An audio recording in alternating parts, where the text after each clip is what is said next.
Hello everyone, how are you doing? This is MD Tech here with another quick tutorial. In today's tutorial, I'm going to show you guys how to change the orientation on your Chromebook. So if you want to rotate the screen, in today's tutorial, I'm going to show you guys how to do that. So we're going to go about starting this by selecting the clock icon near the bottom right corner of your taskbar. So go ahead and left click on that. And now select the setting icon. So go ahead and just left click on this little gear icon here.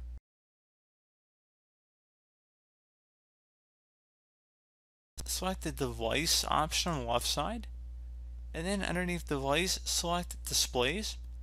At this point where it says orientation, you can click inside the drop down here, and if you want to rotate the screen in whatever direction you want, you can. And there you go, guys, simple as that. So pretty straightforward process. Do hope that I was able to help you out, and I do look forward to catching you all in the next tutorial. Goodbye.